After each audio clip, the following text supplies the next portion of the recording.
నాయకుడు పవన్ కళ్యాణ్ గారు ఎన్నికల కమిషన్ అధికారుల్ని, కేంద్ర ఎన్నికల కమిషన్ అధికారుల్ని ఈ రాష్ట్రంలో జరుగుతున్న దొంగ ఓట్లు, అలాగే ఈ రాష్ట్ర ప్రభుత్వం అన్యాయంగా ఇతరత్ర దొంగ డోర్ నెంబర్తో, జీరో డోర్ నెంబర్లతో చేస్తున్న అన్నింటిపై ఫిర్యాదు చేయడానికి మా నాయకుడు కేంద్ర ఎన్నికల కమిషన్ కలవడానికి వెళ్ళినప్పుడు వారు సమగ్రంగా మా నాయకుడు ఏదైతే వారికి చెప్పారో వారన్నీ కూడా నిజమని నమ్మి అవన్నీ ఏకీభవించడం జరిగింది. కానీ ఈ విషయాల్ని తట్టుకోలేని ఒక వైసీపీకి నాయకుడు, వైసీపీకి పార్టీకి చెందిన రాజ్యసభ సభ్యుడు విజయసాయిరెడ్డి గారు నిన్న ఏం మాట్లాడాడో మీరందరూ చేశారు. ఒక గుర్తింపు లేని పార్టీని ఎందుకు పిలిచారో, ఒక గుర్తింపు ఉన్న పార్టీని పిలవాలి కదా అని చెప్పి ఆయన ప్రశ్నించడం జరిగింది. ఈ ప్రజాస్వామ్యంలో గత 10 సంవత్సరాల్లో ఒక పార్టీని నడిపించి ప్రజలకు అండగా ఉండి ప్రజలకి, రైతాంగానికి అన్ని విధాలుగా కృషి చేస్తున్న మా నాయకుడిని ఎన్నికల కమిషన్ గుర్తించడం జరిగింది. అందుకే మాకు గాజు గ్లాసు గుర్తించడం జరిగింది.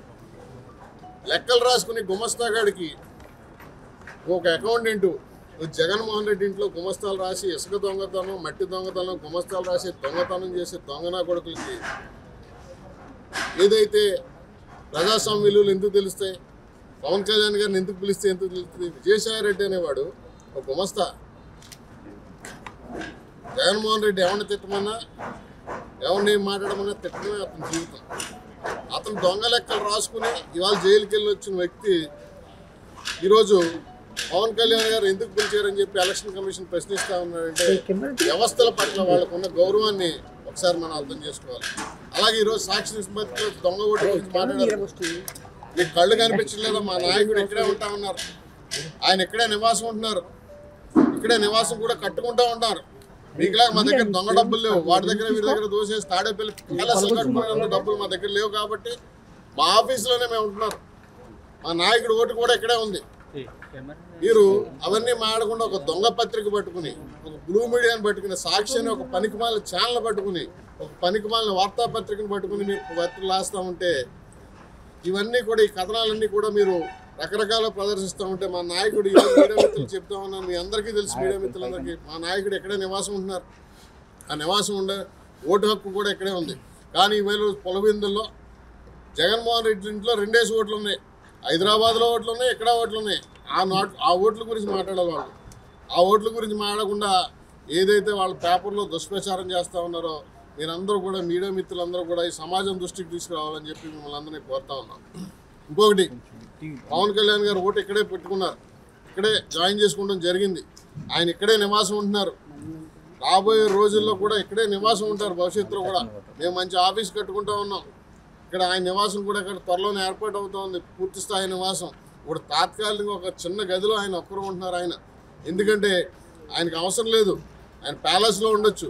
అటువంటి వ్యక్తి ఒక సింగిల్ బెడ్రూమ్ అపార్ట్మెంట్లో, సింగిల్ బెడ్రూమ్ లాంటి అపార్ట్మెంట్, ఒక సింగిల్ బెడ్రూమ్లో అక్కడ ఉంటున్నారంటే వాళ్ళకు వణుకు పుట్టి ఇలాంటి తప్పుడు మాటలు, తప్పుడు కోతలకు వస్తున్న వైసీపీ నాయకులు హెచ్చరిస్తూ ఉన్నాం. ఈరోజు మీ పార్టీ ఖాళీని పూర్తిగా ఖాళీ చేయబోతా ఉన్నాం. రాబోయే 20 రోజుల తర్వాత మీ పార్టీకి కొన్ని ప్రాంతాల్లో ఏజెంట్లు ఉంటారు, కోడి బీఫారాలు కూడా మీరు ఈరోజు బతిమాలుకుంటూ ఉన్నారు. కాకినాడ ఎంపీ లేడు, మీకు రాజమండ్రి ఎంపీ లేడు, అనకాపల్లి ఎంపీ లేడు, వైజాగ్ ఎంపీ లేడు. దాదాపు 20 స్థానాల్లో ఎంపీ అభ్యర్థులు పారిపోయారు. 20 చోట్ల 20-30 చోట్ల ఎమ్మెల్యే అభ్యర్థులు కూడా పారిపోతూ ఉన్నారు. అటువంటి వ్యక్తులు మీరు ఇలా మా నాయకుడి పట్ల దాదాపు గత ఎన్నికల్లో 16 లక్షల ఓట్లు మాకు వచ్చినాయి. అటువంటి పరిస్థితులు ఎన్నికల కమిషన్ మమ్మల్ని గుర్తించి గాజు గ్లాస్ ఇచ్చింది.